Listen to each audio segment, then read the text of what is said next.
विशेष role उतार देंगे। Sir, Banaras में क्या स्थिति है जो मरीज है कोरोना के? बनारस की जो स्थिति है उसमें अभी तक केवल 9 पॉजिटिव हैं। 2 केसेज ऐसे हैं जिनकी रिपोर्ट आज आनी है और जैसी रिपोर्ट आएगी हम उसको शेयर करेंगे। ये 2 केसेज जो second round of confirmatory test जिनका चल रहा है वे उसी हॉटस्पॉट जोन के ही हैं जो मदनपुरा में पहले से बनाया गया है। पांडे हवेली का जो क्षेत्र है वो पहले ही हॉटस्पॉट के बाहर जो बफर क्षेत्र है उसमें शामिल है। जो मदनपुरा का हॉटस्पॉट है वो पूरा जंगमबाड़ी से लेके पांडे हवेली तक ही बनाया गया है और ये घर भी जिसमें सैम्पलिंग की गई हैं वो उसी में शामिल हैं। तो ये उससे बाहर के सैंपल्स नहीं हैं। कोई भी कन्फर्मेटरी रिजल्ट आएगा तो उसको दोपहर तक शेयर किया जाएगा। और फिलहाल 9 लोग हैं, उन्हीं में से 6 लोग एडमिट हैं, उनका इलाज चल रहा है।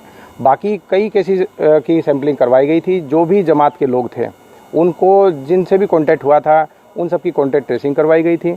जमात के जो हैदराबाद कर्नाटक के लोग थे वो जिन मस्जिदों में रुके थे और उनकी लेडीज़ जिन जिन घरों में रुके थी उनकी कॉन्टैक्ट ट्रेसिंग कराई गई थी। उन सभी कॉन्टैक्ट्स के सैंपल लेके भी भेजे गए थे।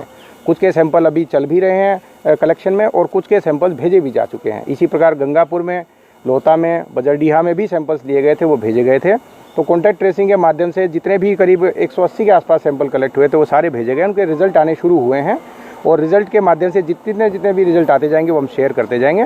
फिलहाल कोई भी टेस्ट पॉजिटिव कन्फर्मेटरी नहीं दिया गया है, लेकिन आज दिन में कई टेस्ट के आने की उम्मीद है और उन टेस्ट के माध्यम से जैसी भी जानकारी मिलेगी हम उसको शेयर करेंगे। दूध मंडी मेडिकल और ट्रैवल हिस्ट्री कुछ थी क्या?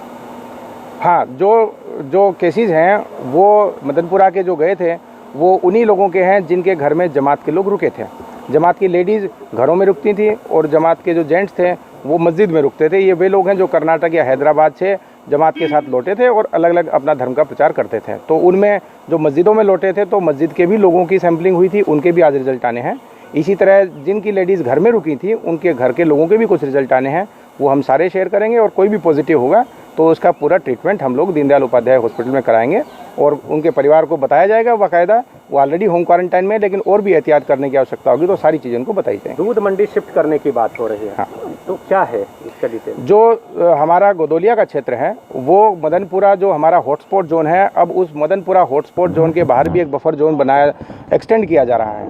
बफर जोन पहले से ही था लेकिन और उसके एक्सटेंशन की आवश्यकता पड़ रही है। तो वहाँ पे एक दूध मंडी है जिसमें काफ़ी लोग दूध खरीदते हैं और वहाँ भीड़ भाड़ भी रहती है। उनको आज लास्ट डे बता दिया गया है कि ये दूध मंडी कल से मैदागिन चौराहे पे शिफ्ट करवा दी जाएगी। वहाँ पे बाकायदा मार्किंग करवाई जा रही है और कल से सारी मंडी कुछ दिन के लिए वहीं चलेगी। ये मंडी जो है बिल्कुल गोदोलिया पे मदनपुरा हॉटस्पॉट क्षेत्र से लगी हुई है, इसीलिए इसकी शिफ्टिंग करवाई गई है। एक सब्जी मंडी भी है जो चितरंजन पार्क पे चलती है, उसकी भी बात चल रही है। आज उस पर भी निर्णय किया जाएगा कि आसपास जो भी ऐसी भीड़ भाड़ वाली जगह है जहाँ ज़्यादा लोगों का आना जाना है उन सभी हम मंडियों को या छोटी हाट मार्केट को वो भी बाहर की तरफ शिफ्ट करवा दें ताकि संक्रमण कोई भी है वो वहाँ तक ना फैले।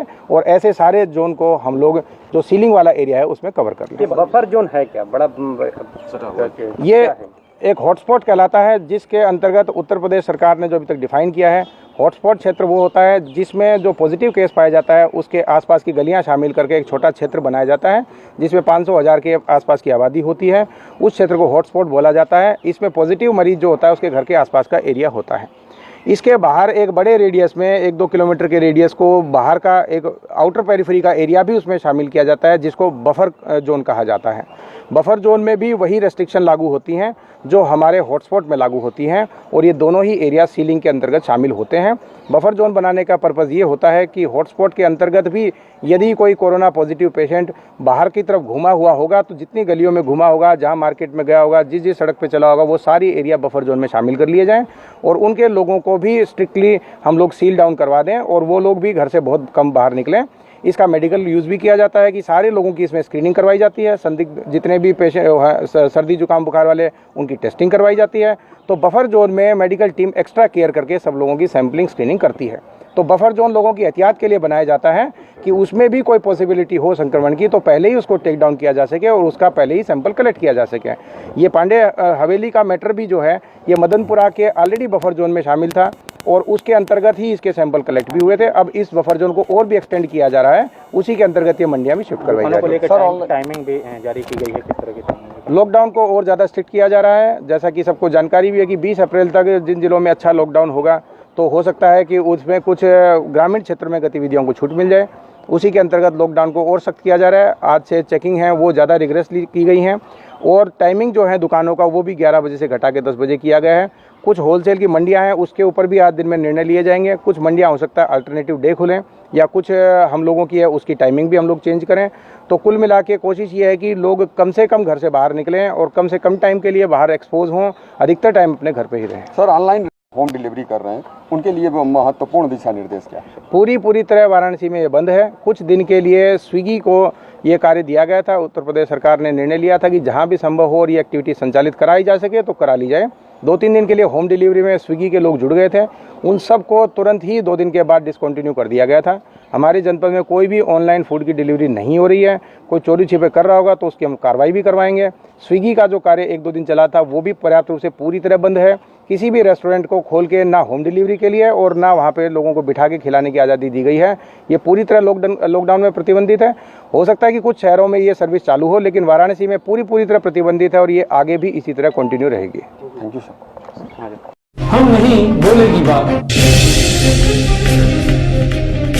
सवालों की भीड़ से घिरे आपको चाहिए जवाब, तो देखिए हमारे साथ मुद्दा लाइव पर हम नहीं बोलेगी बात। बहस ना अंधेरे पे करो, ढलने को है शाम, दिया जला आंगन धरो, यही जरूरी है काम, हम नहीं